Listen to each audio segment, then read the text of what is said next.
So ito na. Ipaprogram na natin to si Cygnus using yung binili nating cable. Punta muna tayo sa website ni Cygnus. Punta tayo sa download.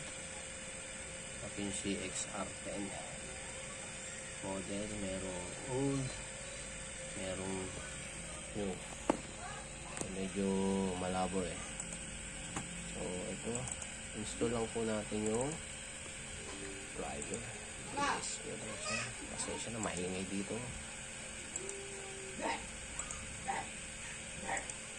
Okay, so yan, installing na siya. 60R kasi. Ito, maliit yung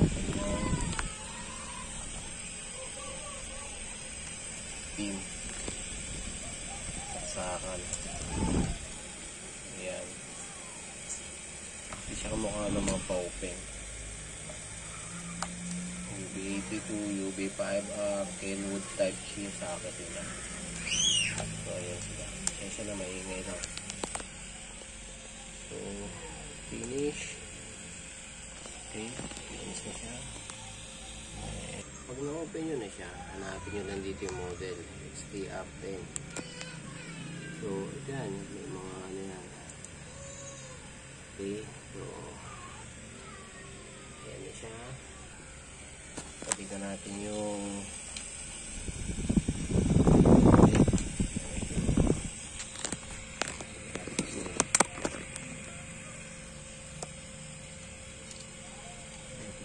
ayan, kita ba? Tapos hindi lang natin to. Okay, nag-pick na siya. Make sure na nakapower yung radio. Then, i-read na natin siya. Read. Okay. So, yun. Punta lang tayo doon. Medyo malabo lang. Pag napili nyo na yung model, yan, XTR, UHF. Saksak nyo lang ito. Yan. Tapos, pag na-click nyo ito, malabo, sorry ha. Kasi okay mo lang. Mag-read yan. Nakikita mo naman, nagre-respond siya radio. Blink. So, once nag-blink yan, kasi nga mag-blink, 100% yun, read complete, okay nyo lang. So, yan yung mga nakasave sa kanya. From channel 1 to 16. Okay? So, pwede nyo lang yung baguhin yan.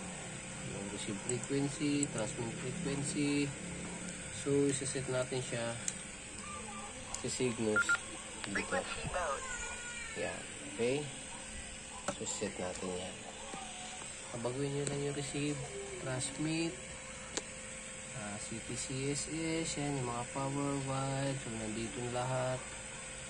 Okay? Ulit mo na na. At kapag i-save nyo na lahat ng frequency na gusto nyo save, i-click nyo lang ito. Yan. Click. Okay.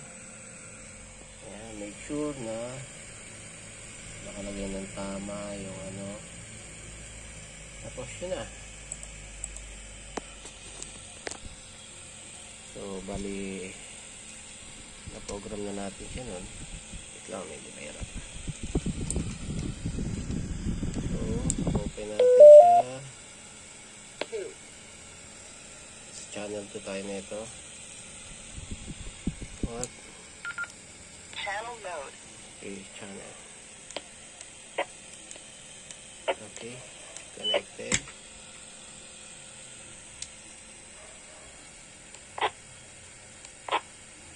Connected na Cygnus to Baopeng. Okay. Thank you for watching.